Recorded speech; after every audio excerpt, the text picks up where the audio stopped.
आज से और अभी से तुम भानुशाली ग्रुप के मेंबर नहीं हो। डायरेक्टर शर्मा, आप यहाँ क्या कर रहे हैं? अगर मैं नहीं आता तो पता नहीं तुम कितने लोगों को इसी तरह बुली करते। डायरेक्टर शर्मा, अभी जो कुछ भी हुआ उस पे नक्श की कोई गलती नहीं है। मिस, प्लीज आप गलत मत समझिए। मैं तो इन जेंटलमैन से माफी मांगना चाहता हूँ। अनिका भी पूरी तरह से शॉक्ड थी। उसे भी समझ नहीं आ रहा था कि नक्श को इतना वीआईपी ट्रीटमेंट क्यों दिया जा रहा है। नक्श को किसी दूसरे रेसिडेंशियल कॉम्प्लेक्स में घर खरीदने की कोई जरूरत नहीं थी, क्योंकि उसकी खुद की कंपनी भानुशाली ग्रुप के खुद के कॉम्प्लेक्स भी थे और सूरत शहर में उनके कई प्रोजेक्ट्स भी थे। लेकिन यहाँ तो कांड हो गया।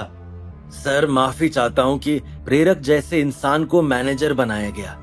इस वजह से आपको काफी तकलीफ हुई और मैं इस गलती की माफी मांगता हूँ। मैं आपकी अपॉलॉजी एक्सेप्ट करता हूँ, लेकिन अगर आपने इस इंसान को फायर नहीं किया तो फ्यूचर में।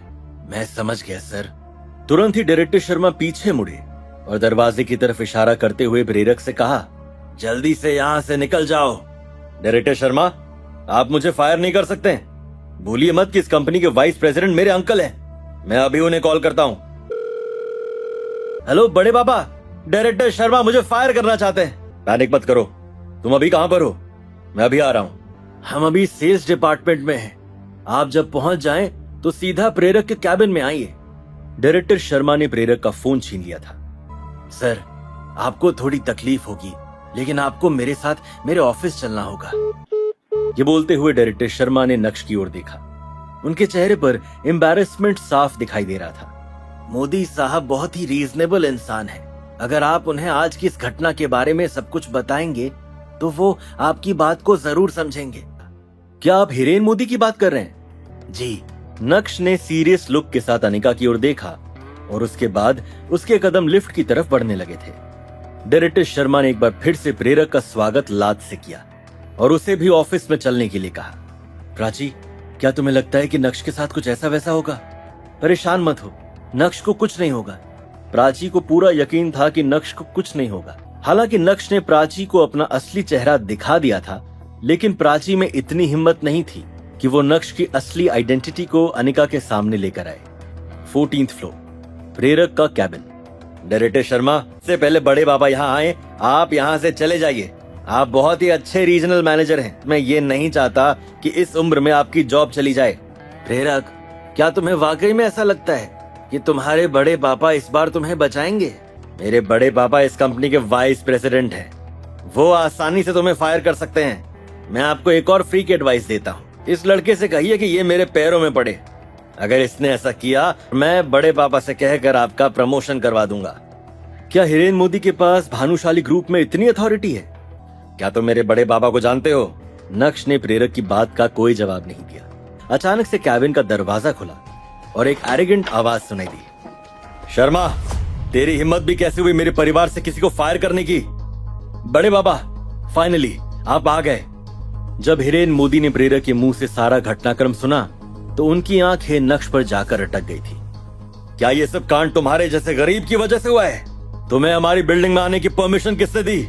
क्या कहा आपने? तुम्हारी हिम्मत भी कैसे हुई मुझसे इस तरह से सवाल करने की? ये जो अकड़ है ना, 1 सेकंड में निकाल दूंगा। अरे ये अकड़ नहीं है, करेज है। और आप सोच भी नहीं सकते कि मेरे पास कितना करेज है। दिल नहीं है ना मेरे पास, जिगर है, जिगर। शर्मा, हमारे बीच में तो कोई कॉन्फ्लिक्ट नहीं है ना? बड़े पापा, ये मुझे फायर करना चाहते हैं। शर्मा, क्या ये बात सच है? हाँ बड़े पापा, इन्होंने ना सिर्फ मुझे फायर करना चाहा, बल्कि नीचे सभी के सामने इन्होंने मुझे मारा भी, वो भी लात से। मोदी साहब, जो कुछ भी हुआ मैंने उसका फुटेज देखा है और इस फुटेज के हिसाब से इस सारी गलती प्रेरक की है। चाहे तो आप भी इस फुटेज को देख सकते हैं।